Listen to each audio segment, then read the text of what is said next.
high-tech jets facing off. But no missiles fly, no shots are fired, yet one side is just cornered, forced to back down. How does that even happen today? Sounds a bit like science fiction, doesn't it? It really does challenge how we normally think about air combat.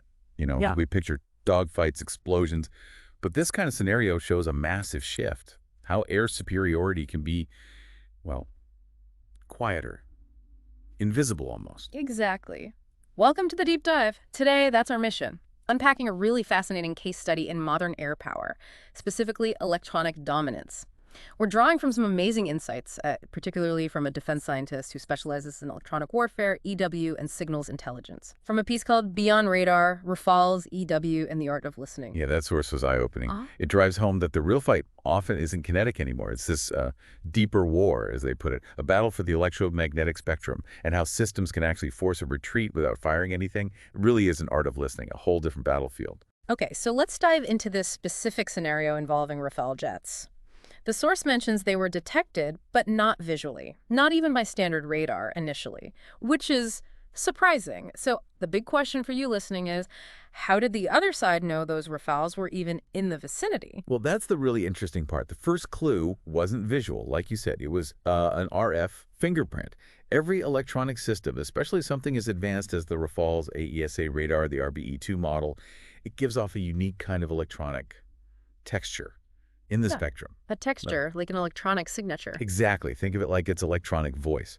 And specialized monitoring arrays, the kind built for this passive listening, they picked up that specific signature almost instantly. So the key takeaway here, these systems are always talking, electronically speaking, just by being turned on, even when they're trying to be quiet. It's a fundamental change in how detection works. That's wild. Aircraft talking without actually communicating, giving off these fingerprints, it totally reframes detection. But okay, if they weren't seen, and we're talking advanced jets probably using heavy encryption for their comms, how did the opposition manage to actually hear anything useful? Weren't their communications locked down tight? That's a great question, and it gets to a really crucial point about modern military tech that's often missed. Yes, primary communication systems on aircraft like the Rafale are heavily encrypted, very robust, but almost all complex systems have fallback comms. Fallback, like a backup. Precisely. Often standard VHF or UHF channels. Yeah. Very high frequency, ultra high frequency. Think of it as their emergency line. And crucially, these are often less hardened, less secure than the main encrypted links. Okay. So the main door is bolted, but there's maybe a less secure window they can be pushed towards? Exactly. And here's where the strategy comes in. These fallbacks become key vulnerabilities, especially if you could put pressure on the main systems. Maybe through electronic warfare, intense jamming, or even system glitches. Now, the opposing EW units in this case, they weren't just blasting random noise. No. They very specifically targeted known Indian Air Force frequencies. Deliberately. Very deliberately. It wasn't about guessing. It was about forcing the issue, disrupting their primary encrypted comms enough to make them switch, to force them onto those less secure VHF, UHF fallback channels. So it reveals this critical vulnerability. Even super secure systems often have a less secure backup that can potentially be exploited if you know how. Okay, so this wasn't just luck then. It sounds like it was engineered, like setting a trap. Absolutely engineered. Our source really emphasizes the strategic aspects, like that chess analogy you used earlier. You don't always go straight for the queen. Sometimes you block the knights, pressure the rooks, limit the options until the queen has nowhere safe to go. That's the EW playbook here. Right, cornering them electronically. Right. Exactly. And the tools they used. Sophisticated stuff, including, according to the source, some Chinese-sourced passive surveillance stations.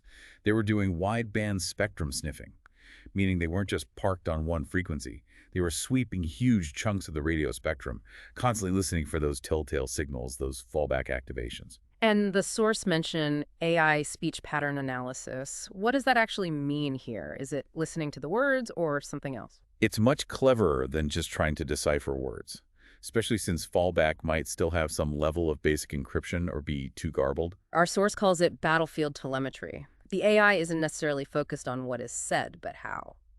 It analyzes the tone of voice, the cadence, the patterns of communication under stress. So like detecting urgency or specific command styles. Precisely. Correlating those vocal patterns with the known flight paths, the electronic signatures they already detected.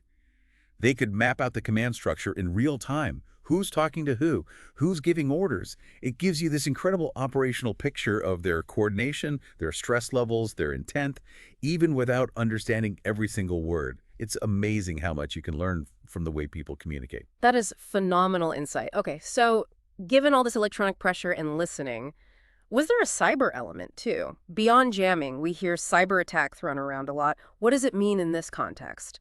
That's a really important distinction. The source doesn't confirm specific cyber actions in this incident, but theoretically, yes, these kinds of operations can involve what are called soft cyber intrusions. These aren't the Hollywood hacks, taking over the plane's controls remotely. It's more subtle. It's about control layer manipulations, using the electromagnetic spectrum to mess with how their systems process information and communicate. Control layer manipulations. Can you give some examples? What kind of techniques are we talking about? How could they help corner the Rafales? Sure. One classic technique is GPS spoofing, sending false GPS signals. If the pilot's navigation system suddenly starts showing them miles off course or giving conflicting data, well, they might get confused, start doubting their instruments. And maybe reach for the radio to confirm their position, pushing them to talk. Exactly. It introduces uncertainty, forces that human reaction, potentially onto those fallback channels. Another one is session flooding. Think about protocols like Link 16, that tactical data link used to share battlefield info. Right, the secure data network. Yeah. Session flooding means overwhelming that system with fake connection requests, fake handshakes. It's like a denial of service attack, but on the radio protocol level. It can overload the system, make the secure link unusable, and again, force devices into a simpler, maybe less secure fallback mode just to keep functioning at all. Clever. Disrupting the data flow without breaking the encryption itself. What else? There's spectrum denial. That's a bit more brute force, but targeted. You just jam or block specific frequency bands completely. If their primary and secondary comms frequencies are just unusable noise, they have to find another way. Often that means going to those unsecured backups. You're essentially hurting them electronically. Hurting them. I like that analogy. And the last one you mentioned, impersonation. That sounds pretty advanced. It is. Impersonation or protocol emulation. This involves transmitting signals that mimic a friendly aircraft or ground station, creating RF ghosts. The goal is to trick the target aircraft into communicating with your synthetic node, thinking it's talking to its wingman or base when it's actually talking to you, or at least revealing information to you indirectly. It's like electronic phishing midair. Wow. Okay, so let me try and piece this together. You have this combined pressure, traditional EW, like targeted jamming, plus potentially these more subtle cyber EW techniques, spoofing, flooding, denial, impersonation. And all of this is designed to force the Rafales off their secure links and onto those fallback channels, which were being actively monitored. It's like a multi-pronged electronic assault. That sums it up perfectly. It's a layered approach. Yeah. And our source confirms once those fallback comms did activate, they intercepted transmissions. Specifically, a flight leader, almost certainly from a Rafale, issuing formation commands over standard VHF. The kind of tactical calls you make when things are getting tense, when you need quick, clear instructions. And they were under pressure, you could tell? Apparently so. They recorded it all. Not just the words, but the source suggests the analysis captured the coordination, the stress levels in the voice, the logic of their movements based on the commands. It all became forensic intelligence. And the result? The source states the Rafales did not complete their intended mission. They were forced into a tactical withdrawal. All without a single missile fired, just through electronic pressure and listening. Exactly. It really hammers home how air dominance is shifting. It's not just about the best fighter jet anymore. It's increasingly about who controls the electromagnetic spectrum, who can listen better, and who can disrupt the enemy's ability to sense and communicate. That's a huge shift. So for you listening, think about what this means. What does dominance in the sky actually mean now? It feels less about brute force, more about invisible strategic control. It absolutely forces that reconsideration. Air superiority isn't just controlling the physical space, it's controlling the information space these advanced platforms depend on. It really highlights the incredible power of signals intelligence, SIGINT, and electronic warfare. This whole deep dive, it just shows warfare moving from visible clashes to this silent contest of signals. So wrapping this up, this deep dive really drove home how the sky doesn't just fight anymore, it actively listens. We saw how electromagnetic dominance, this mastery of the invisible spectrum, can reshape the battlefield. It can lead to strategic wins without any kinetic action at all.